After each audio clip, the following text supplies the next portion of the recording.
কিবা হিন্দু কিবা মুসলমান কিবা বৌদ্ধ কিবা খ্রিস্টান অর্থাৎ মানুষ কুলে যারা আসছে এই কথাগুলি সবারই দরকার।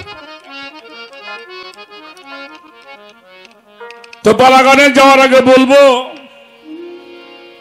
আমি একেবারে একজন সাধারণ মানুষ। এই মঞ্চে এমনও মানুষ আছে আমি দেখছি যাদের পায়ের জুতা ঘোরাবার মতো যোগ্যতা এখনো আমার হয় নাই। তারপরে আপনাদের চরণ পাশে দাঁড়িয়েছি। প্রভু দয়াময় যেন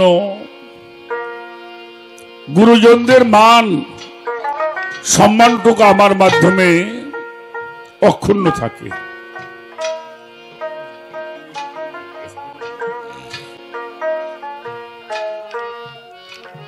তো যিনি বেশি কথা বলেন তার দুই একটা ভুল হওয়াটাই স্বাভাবিক। সেই ভুলগুলি আমাদেরকে ক্ষমার দৃষ্টিতে দেখবেন। এ বাচ্চা বাবাই বাবা শোনা একটু বসো। যাই বলি কয়েকজন সাধক এই জায়গা আছে, প্রকৃত ওরাই সাধক। গানের সুরে যেভাবে ওরা মাথা নাচাইল এটা কিন্তু ওরা এখন ঘুমানোর সময় না। এই জন্য সাইকেল আলন বলেছেন ময়ূর চিত্র কেউ করে না, কাটার মুখ কেউ ওটা চাষা লাগে না। এবার বাবাজি আপনার পায়ে ধরে আমি করি মানা। এই যে শোনা আব্বু তুমি একটু বসো বাজান। আবার আমি যখন বসবানি উনি একটু দাঁড়াবে মিউজিক বাজাবে। যে সময়টুকু পান তার মধ্যে কামটা কইরেন, আপনি বেছেন পান। আমি বুঝলাম না মানুষের রুহের ব্যারাম এত বাড়ছে বাবা, ইয়ার সারাইনে বর্তমান খুব কঠিন ব্যাপার। ওয়াজের মাঠে গেলে 1 ঘন্টার বেশি থাকে না, গানের মাহফিলে আইলে 2-1 ঘন্টা পরেই খালি এই যে কোন রোগে আমাকে ধরলো। ধর্ম কথা মানুষ শুনবে যায় না, দেখবে যায়। তারপরেও বলবো আপনারা আমাদেরকে অনেক সময় দিয়ে থাকেন। এই গুরু শিষ্য পালা নিলে বহুত প্রশ্ন হয়। আমার সাথে শিল্পী শিরিন সরকার উনি একটা কথা বলছেন এই বায়াতের বিষয় নিয়ে। এই মাইকের পাশে করে সাউন্ডের পাশে সরেন। ভালো আছে সাউন্ড ছোট। আর এই যে আমি বাজান করে পায়ে হাত দিছি, দয়া করে বসেন। যারা গান শুনতে আইছেন তারা দয়া করে বসে গান শোনেন। দাঁড়ায় দাঁড়ায় ধর্ম কথা শোনা যায় না। আমার সবচেয়ে বেশি ভালো লাগছে অনেক ইয়াং ছেলে পেলে আজকে গানের মাহফিল আমি দেখতেছি, যা অনেক জায়গায় পাওয়া যায় না। আমি তাদেরকে ধন্যবাদ জানাই। আপনারা একটু বসেন, আমরা 2-1টা কথা দেখি বলতে পারি কিনা। এক প্রকারের মানুষ বলে যাদের পিতা মাতা বেঁচে আছে তাদের আর বায়াত হওয়ার প্রয়োজন নাই। এই কথাটা কতটুকু সত্য কোরআন হাদিসের আলোকে আমাকে আলোচনা করতে হবে। এটার বিস্তারিত আমি জানিও না, বলবো না। তবে একটা কথা আপনার কাছে জিজ্ঞেস করি, নামাজ পড়াটা কার হুকুম? জোরে কোন। রোজা করা কার হুকুম? আল্লাহর। হজ করা আল্লাহর হুকুম। তাহলে নামাজ পড়া আল্লাহর হুকুম, রোজা করাটা আল্লাহর হুকুম, হজ করা আল্লাহর হুকুম, যাকাত দেওয়া আল্লাহর হুকুম, এগুলি আল্লাহর হুকুম। এই হুকুমগুলি আমি মানবো, আমার বাপ মা মানবো না? অবশ্যই। কথা কর না কেন? মানবে। এটা আমার বাবাও মানবে, আমার মাও মানবে, আমিও মানবো। অবশ্যই ঠিক। আমিও নামাজ পড়বো, আমার বাবাও পড়বো, মাও পড়বো। আমি রোজা করব, বাবাই করবে, মাই করবে না, এমন কোন বিধান আছে? ছেলে করলে বাপ মার করা লাগবে না? তা যদি না থাকে তাহলে বায়াত হওয়াটা হলো আল্লাহর হুকুম। নামাজ পড়া আল্লাহর হুকুম, হজ করা আল্লাহর হুকুম, যাকাত দেওয়া আল্লাহর হুকুম, রোজা করা আল্লাহর হুকুম, পিতা মাতার খেদমত করা আল্লাহর হুকুম, বায়াত হওয়াটা আল্লাহর হুকুম। তাহলে বাপ মা থাকতে বায়াত হওয়া যাবে না? বাপ মা মরবি, হিদিকে মুসলমান মরবো না?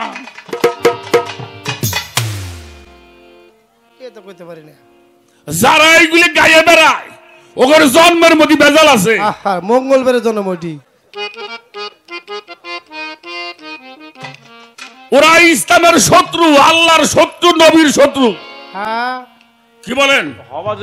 যেহেতু বায়াত হওয়াটা আল্লাহর হুকুম, আল্লাহ তাআলা বলেছেন ইয়া আইয়ুহাল্লাযিনা আমানুত্তাকুল্লাহা ওয়াবতাবির ইলাইহিল উসিলা। তোমরা যদি আমাকে পাইতে চাও তাহলে আগে ওসিলা অন্বেষণ করো। এই ওসিলা খালি সওয়ালের জন্য না, বাপ মার জন্য, সমগ্র মানুষের জন্য, সবার জন্য। এরপরে আসেন কোরআন শরীফ, আল্লাহ বলতেছেন ইয়া আইয়ুহাল্লাযিনা আমানুত্তাকুল্লাহা হাক্কা তুকাতিহি ওয়ালা তামুতুন্না ইল্লা আনতুম মুসলিমুন। তোমরা ভয় করো আমাকে, হককে ভয় করার মতো। কে কয়? আল্লাহ কয় না? পীর সাহেব কইছে না? আমাকে প্রধানমন্ত্রী কইছে? আল্লাহ কইতেছে ভয় করো কারে? আমাকে। কেমন? ভয় করার মতো। আর মুসলমান না হইয়া তোমরা কেউ কবরে আসিও না। না, আল্লাহ কইছে এই সওয়াল, তুই মুসলমানের ভিতর বাপ মারো আনবো না। কি কর? ইবাদত বন্দেগীটা নারী পুরুষের জন্য সমান। তালাবুল ইলমুল ফারিদাতুন আলা কুল্লি মুসলিমিন ও মুসলিমাত। ইলম শিক্ষাটা নারী পুরুষের জন্য সমান ভাগে ফরজ। আমার কথা বোঝা যায়? ইলম শিক্ষাটা কি নারী এবং পুরুষের জন্য সমান ভাগে ফরজ। ইবাদত বন্দেগীটাও নারী পুরুষের জন্য সমান ভাগে ফরজ। আমরা 5 ওয়াক্ত নামাজ পড়ি না, মেয়ে মাসি 3 ওয়াক্ত পড়বো। আচ্ছা, খালি পুরুষ মাইসি হজ করবো, মেয়েদের হজ নাই আছে? খালি পুরুষ মাইসি রোজা করবো, মেয়ে মাইসি করবো না? হেরা মনে হয় 20টা করে, আমাকে 30টা নাকি? আমার কথা কি বোঝা যায়? তাহলে আমরাও 30টা করবো, মুন্ডাও 31টা করবো। হেরাও মরবো, আমরাও মরব। আমাকেও জানা যাব, তাকেও জানা যাইব। হ্যাঁ, মেয়েদের কয়টা রোজা কম আছে, তো যে কয়টা কম আছে পরে আবার হাইরে দেওয়া নাকি? বুঝছেন না কথাটা? মাপ নাই। মেয়েদের একটা সময় আসে, আমার মায়েদের, ওটা যদি কখনো তার দেহে চলে আসে তার রোজা বন্ধ রাখতে হবে, কিন্তু ওটা পরবর্তীতে আবার তাহলে ইবাদত বন্দেগী রোজা নামাজ হজ যাকাত কালেমা কুরবানি সবকিছু নারী পুরুষের জন্য সমান, বায়াত হওয়াটাও নারী পুরুষের জন্য সমান।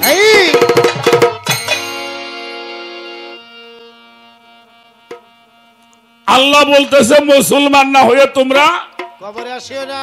আচ্ছা মুসলমান কারে কয়?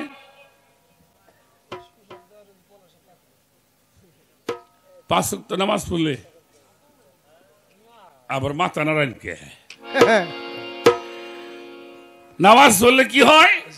তারে মাইসি নামাজি কয়। শূন্যতে খাত না নিলে অভিনয় বাবা না, আচ্ছা আচ্ছা আগা কেটে হলি মুসলমান, মানুষে আনলি না ইমান।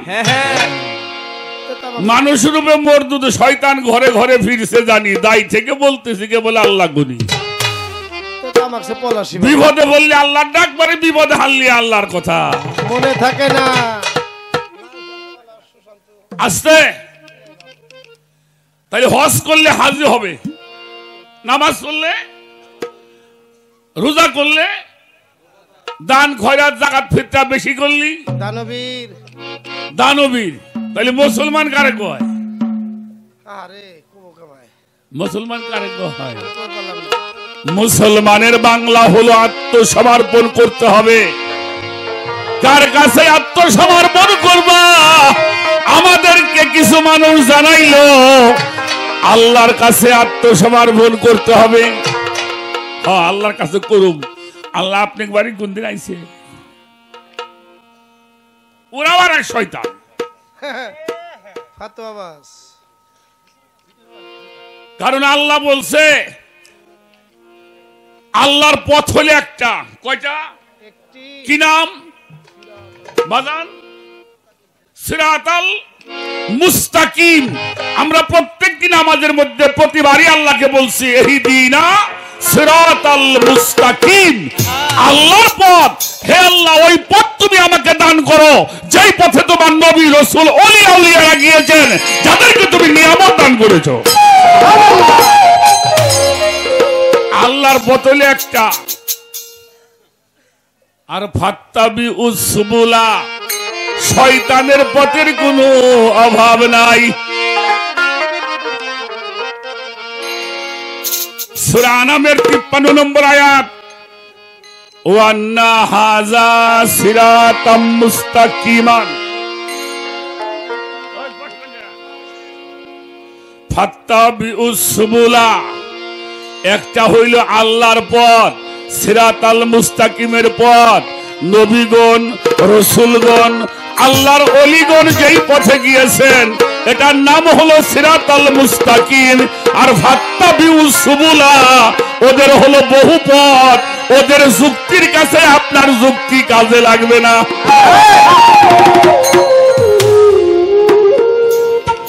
আমার কথায় বিরক্ত নাকি?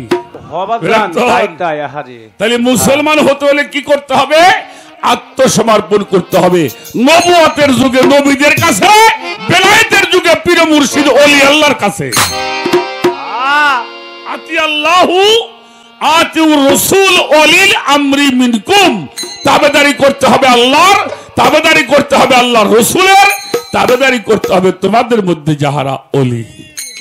তাদের কাছে যাইয়ে আমার বাপে, আমার মায়, আমি, আমার দাদা, 14 গোষ্ঠী শুদ্ধ মুড়ি দেওয়া লাগবে।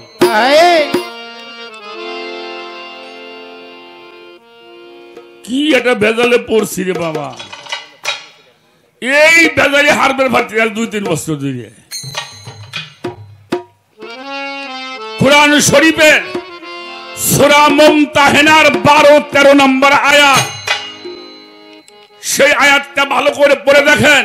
হে রাসূল, শুধু আপনি পুরুষকে নয়, মহিলাদেরকে আপনাকে বায়াত গ্রহণ করতে হবে। শুধু সদবা না, কোন বিধবা হইলেও তাকেও আপনি পাঠ করে দেন, বায়াত করে দেন। ইন্নাল্লাযিনা ইউবায়ুনাকা ইউবায়ুনাল্লাহি ইন্নামা ইয়াদুল্লাহি ফাওকা আইদিহিম। যাহারা আপনার হাতের উপরে হাত দিয়ে বায়াত হইল, যাহারা, এর মধ্যে পুরুষ আর মেয়ে মানুষের কথা আছে।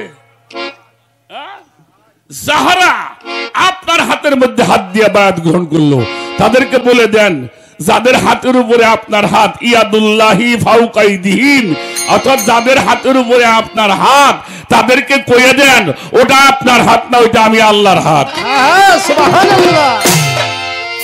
এবার তাদেরকে পড়াইয়া দেন লা ইলাহা ইল্লাল্লাহ মুহাম্মাদুর রাসূলুল্লাহ।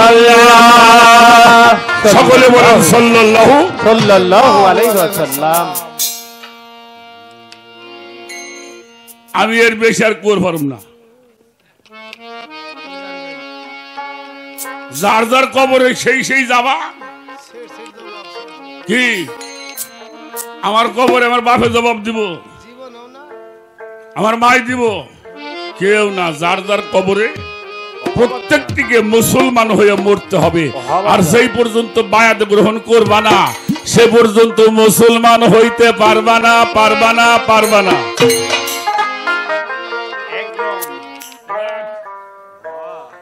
বড় পীর সাহেবের নাম শুনছেন না বাবা? খাজা বাবার নাম শুনছেন? কুতুবউদ্দিন কাকি, নিজামুদ্দিন আউলিয়া, শেখ ফরিদ, আমির খসরু। আমাদের বাংলাদেশে অগণিত পীর মাশায়েখদের দরবার আছে। হক্কানি বড় বড় আলেমরাও পীর ধরছে, ঠিক কিনা? যারা এইটার বিরুদ্ধে গেল, ওরা শয়তানের পথ অবলম্বন করলো। একটা গান গাবো, এবার হাদিসের একটা কথা বলি। এখন একটা হাদিস শোনাবো, সেটা হলো মেশকাত শরীফ হাদিস, যেটা প্রথম মাদ্রাসায় পড়ানো হয়। প্রথম যেটা পড়ানো হয়, লাস্টে পড়ায় বুখারী শরীফ, আর প্রথম পড়ায় হলো মেশকাতুল মাসাবি, যেটাকে মেশকাত শরীফ বলা হয়। একটা হাদিসে যদি একটা কথা হুকুম থাকে, সেখানে আর কোনো পয়েন্ট ধরা। এই মেশকাত শরীফ হাদিসের জিল্লে সানির মধ্যে 128 পৃষ্ঠার মধ্যে হযরত আব্দুল্লাহ ইবনে উমর রাদিয়াল্লাহু তাআলা আনহু বর্ণনা করেছেন, ওমান মাতা আলাই সাফি আনহি মাইতা ফি জাহিলিয়াত। কোন মানুষ যদি বাদ ব্যতীত মারা যায়, তার মরণটা হবে জাহিলিয়াতের মরণ। আরে হ্যাঁ, হাওয়াজান লেখাপড়ার একটা বয়স আছে না বাবা? অবশ্যই আছে। আমি মেলা এমপি গান শুনেছি, ইনশাআল্লাহ আপনাকে দোয়ায়।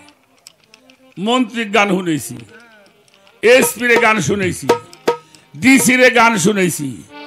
গান হইনে হেরা নিজে মুখ দিয়ে কইছে, ওনার জ্ঞানের কাছে আমার জ্ঞান কিছুই নেই। তা আমি কইলাম, স্যার আমি তো পুলিশে চাকরি করব, আমার চাকরি হবো। আমি কি লেখাপড়া ভুলে গেছি? হাসেন কেন? লেখাপড়া ভুলে গেছি, তাহলে হবি না কে? Date fail, delete date fail, expire date fail হয়ে গেছে। ওটা দিয়ে আর যৌবনকালে ইবাদত করতে হয়, যৌবনকালে ব্যবসা করতে হয়, যৌবনকালে লেখাপড়া করতে হয়, যৌবনকালে চাকরি করতে হয়। যৌবন গেলে আর চাকরি চলবো না। ওই যে একটা গান গাইছাও না, যৌবন জোয়ার একবার আসে রে, চইলে গেলে আর আসে না। রাখ, আচ্ছা হইলো বাপ মা থাকতে মুড়ি দইলামি নে। আমার মাই তো এখনো বাইসে আছে, তোমার নাকাল মানুষ চেঙ্গা দেখালাই দিব ইনশাআল্লাহ। এরকম খ্যাট খ্যাট করে। সে এখনো 2 মণ 3 মণ চালের ধান ভাঙায় এনে বোলা পানি একলাই যারে। আর আমাকে বউরে খালি টিপাই নাকি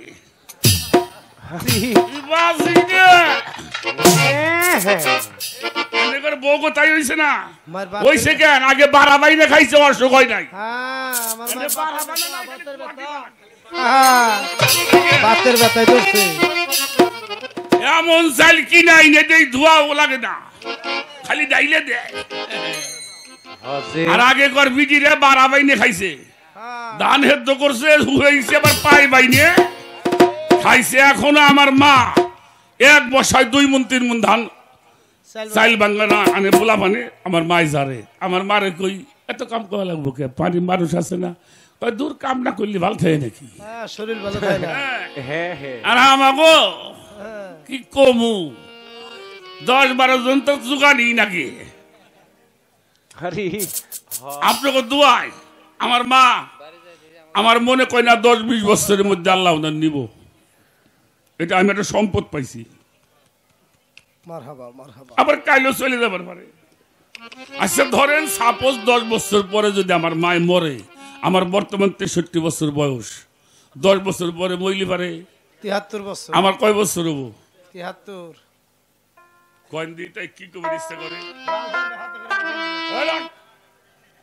চুয়া দিবি না আচ্ছা পাট কাটছেন এমন মানুষ আছেন নাকি পাট কাটা মানুষ আছেন বাজান কাটছেন পানির মধ্যে কাটছেন হ্যাঁ আমি ডুবেও কাটছি জাবরেও কাটছি হুন্নেও কাটছি কৃষক মানুষের চাওয়াল আমরা আরে বাপ রে বাপ বাংলার জাত শ্রেষ্ঠ জাতি হলো কৃষক জাতি হ্যাঁ, বাপ রে বাপ মারাই না যা কই সত্যি কই শাওন মাইসে দিন গোলা পানি আইছে না গোলা পানিতে ডুবাইলি তো ঠান্ডা লাগে তো মানুষ হলে পাট কাটার খুব চোট লাগছে পানি বাড়তেছে তো গ্রামের এক লোক হেরাবার ডাক্তারি দোকান আছে বাজারে বয়স তো আমার এই বাবাজির মতো বিরাই আচ্ছা বয়স পৈরাত পায় নাই উনিও ডুবেই ডুবেই পাট কাটছে কাটলে বাদে তো এক কথা কোয়ার আগে এসছি দুটি দিয়ে নেওয়া ঠান্ডা লাগছে বিকেল বেলা যে দোহান খুলছে এক সেরা গেছে ডুবাইছে হ্যাঁ পলাশে মতো একজন ওই হেরো আর কি আল্লাহর রহমতে এসছি এখন যাই দেখে অবশ্যই পারে ডাক্তারও এসছি পারে সেটা চিন্তা করে আইলাম ওষুধ নিবে আমারও যে অবস্থা ডাক্তারও দিই সেই অবস্থায় দেখছে যে পাট কাটছে কইলে তাইলে উনিও ডুবাইছে ওনার ঠান্ডা লাগবে না ডাক্তার হইলে কি ডুবাইছে তো ডুবাইছে তাহলে একটু বয়স্ক মানুষ আগে ট্যাবলেট দিছে রাত্রে দুটো খাবি আর সহলে দুটো খাবি আর এক এসি আইছে এসি হয়েছে কিন্তু 5 দাগ বাতাস বাইরে গেছে পাইতে দিছে আর কি হ্যাঁ ডাক্তারের বায়ুটা একটু জোরে বাইরেছে ঠাস করে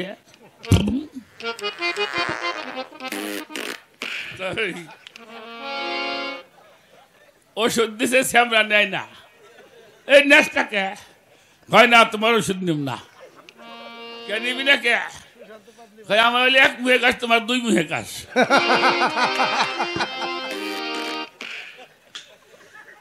এই 70 বছর বয়সে মুড়ি দইয়া ওই 2 মুহে কাজ হাজি হাওয়া তোর 5 দিন ডুব করে বাস আল্লাহর বড় বিরাট কইছেন নাকি খবরদার আমি যেখানে যারা আছেন শোনেন শোনেন শোনেন একেবারে পায়ে ধরে বলি যাদের ঘরে যৌবন প্রাপ্ত সন্তান আছে আপনি যদি সঠিক বাবা হন আপনার সন্তানটাকে একজন মানুষের কাছে আত্মসমর্পণ করাই দেন আপনার ছেলে ভালো না হইলেও খারাপ হবে না আমি লিখে দিতে পারি ইনশাআল্লাহ এটা আমি চ্যালেঞ্জ করে বলতে পারি যে সমস্ত ছেলে পেলে যৌবন বয়সে পীর ধরেছেন তারা বাবা মায়ের পায়ের মধ্যে ভক্তি করে করে না বাবাজি করে আমরা পীর মুর্শিদ ধরেছি আমরা পীর মুর্শিদ কদম মুসি করি বাবা মারও যে কদম মুসি করি যেই সন্তান পিতা মাতার পায়ের মধ্যে চুমা দেওয়া জানে ভক্তি করা জানে ও সন্তান কোনদিন বাবার অবাধ্য হইতে পারে না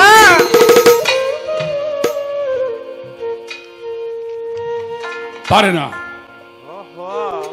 এই জন্য এই দেহটা হলো নিয়ন্ত্রণ রাষ্ট্রটা হলো গণতন্ত্র এই নিয়ন্ত্রণ দেহটা করতে হলে একজন নিয়ন্ত্রিত মানুষের অধীনে আপনাকে থাকতে হবে ওই আমাদের শব্দের বাংলার গান আছে না আই চলে আই দেখবি যদি come here and come here কি সুন্দর এই বডি বিল্ডিং চমৎকার এটা পাগল মাইসি লেখছে পাগল স্টেশন দিয়ে ঘুরতো আমার রাজবাড়ির পাশে আমার বেলগাছির আর রাজবাড়ির মাঝখানে সূর্যনগর থাকতো ওই পাগলটা, নাম ছিল সবদার পাগল। পাগলের মতো ঘুরতো। উনি মারা যাওয়ার পরে ওনার বিছনার মধ্যে ওই স্টেশনের মাস্টাররা কয়েকটা টিন দিয়ে একটা ঘর উঠিয়ে দিয়েছিল, তার মধ্যে থাকতো। ওনার বিছনার মধ্যে কিছু গান পাওয়া গেল, আমার কাছে কয়েকটা গান আসছে। একটা গান আমি মানুষকে শোনাই মাঝে মাঝে, সেই গানটা হলো আই চলে আয় দেখবি যদি, come here and come here. কি সুন্দর এই বডি বিল্ডিং, চমৎকার। দেখ না রে গড়ি জল মাইটি, গড়েছে কি সুন্দর বডি, কোন সাহসে করলি এমটি, না বুঝে হলি মার্ডার। হেলথ ইজ ওয়েলথ বুঝলি না রে, বুঝবি তুই দুদিন পরে, মিস ইউজ করিয়া তারে হয়েছ লাইফ লুজার। পড়ে শুনে স্কুল কলেজ হলো না তোর শিওর নলেজ, কাজের বেলায় উইকনেস, না পড়ে বডি চ্যাপ্টার, পাশ করিয়া ইউনিভার্সিটি, দেহ যদি না হয় খাঁটি, বিদ্যা বুদ্ধি সবই মাটি, না হলে মাইন্ড ক্যাপচার। বেটা হাবাজান হারি শিক্ষিত বলা পান্ডা শুনে রাখো, স্পিরিচুয়ালি তত্ত্ব ধরো, আধ্যাত্মিক পরাপর, আপন দেহের খবর করো, হতে পারবে সাকসিজার। বালিকা বিদ্যালয় আছে, আছে না বালিকা বিদ্যালয়? এটা পাশ করতে হয় গুরুর কাছে। পরীক্ষাতে সে পেয়েছে এই বডি তত্ত্বের ফার্স্ট নাম্বার। জ্ঞান হবে যার গুড ভেরি মার্কস, পরীক্ষাতে সে হবে পাস, ফেল করলে হয় সর্বনাশ। দেয় না ডিগ্রি প্রিসেপ্টর, ভক্তি বিশ্বাস হলে সঠিক, ধর্ম কর্ম সব হবে ঠিক, দেখবি রে তোর সবল রাইড ভেবে কয় পাগল সবদা।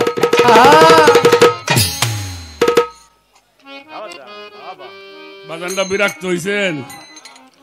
এই বালিকা বিদ্যালয় যদি পাশ করবে চাও, তাহলে আগে গুরুর কাছে ভালো করে যাইনে নিয়ে তারপরে বালিকা বিদ্যালয় ঢুকবা।